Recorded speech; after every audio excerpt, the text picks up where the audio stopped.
Hey guys, it's time for this week's Grip Strength Challenge. Now this lift this week is an awesome lift. It's called the gut wrench. I don't know if you've seen this before, I don't know if anybody's ever done this before, but it's a very good lift. There's lots of benefit here. If you go to the link that's in the description, I've got a full article on this lift. So go check that out now. But I can tell you, if you're a strongman competitor, you want to do this lift. MMA fighter, professional wrestler, arm wrestler, this is great for all you guys. So go ahead and try this out. When you do it, film it, send it in for the weekly Grip Strength Challenge. So I'm going to show you how to do this lift, but first off, take note of the setup. You're going to put one end of the bar up on a bench, a box, or some other type of implement. You need to have it suspended for this lift in order to make it easier. Next, you're going to load up at least 180 pounds on the other end of the bar. What I've done here is I've put 4 York barbell plates here. They're bigger, and that allows me to get more grip on the bar, on the actual weights. Okay, this is called a gut wrench because you're going to reach under it. It's just like a stone lift or the beginning position of the Fingal finger lift. Also, this mimics the grip that you would have around someone in wrestling or fighting, where you have to reach under and around in that gut wrench position. That's why I've named it that. So let's look at the setup exactly for the plates, because I want you to do this safely. Okay, like I said, for this lift you need at least 180 pounds on there. I'm going to use 4 45s by York barbell. You can use 35s, 45s, any combination of those, and 25s, whatever the case may be, but you must have 180 pounds on there. Next, when you get the plates on there, you're going to make sure they're tight. You don't want any space in between these plates. So, get them nice and tight. You don't want any movement there. And when you do that, you want to secure them. I've got a couple pony clamps. Okay? The pony clamps work pretty damn good. You want to make sure it's tight. You don't want any space there. Alright, that's a little loose. I'm going to go ahead and tighten that up. Now, let's look at how to perform the lift.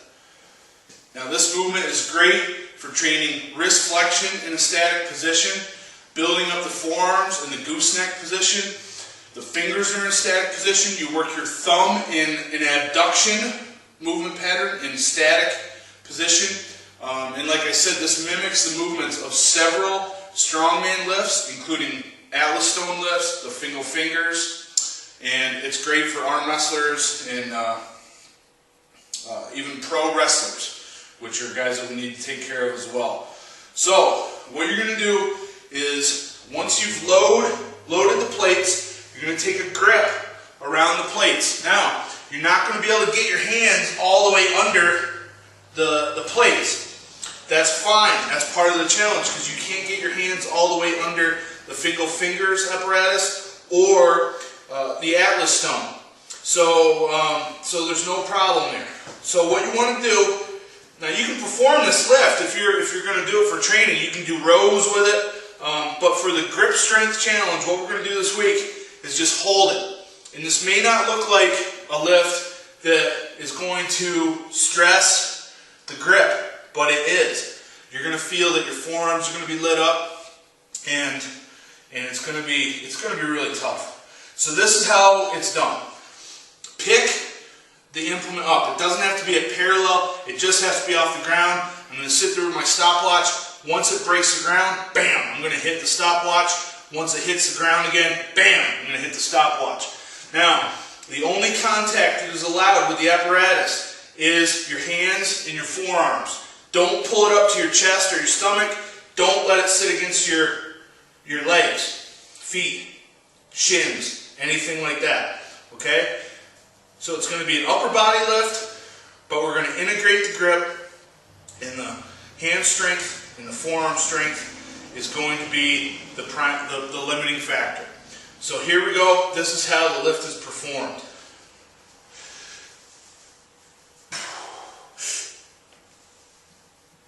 and you hold that for time.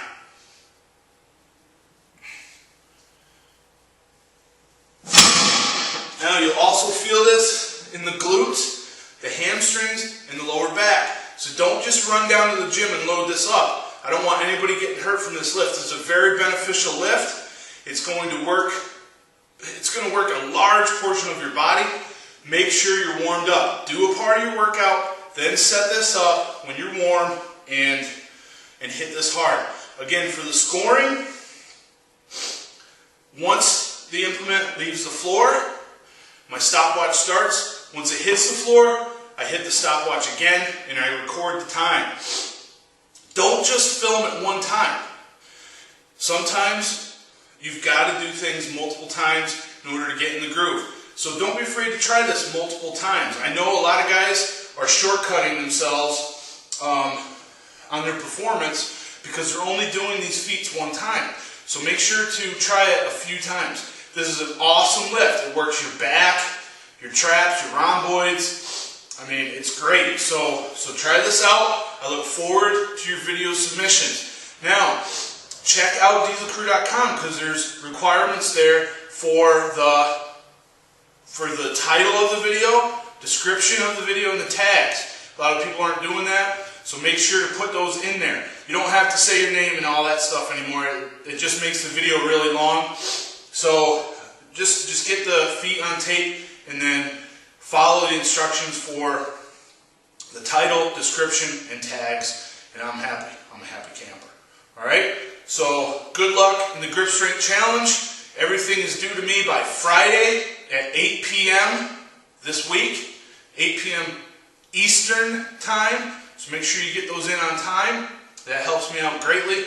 And here's one more demo as the video goes out. And remember to check the link in the description below for an article on all of the features of this lift and variations, benefits, etc. So go check that out now.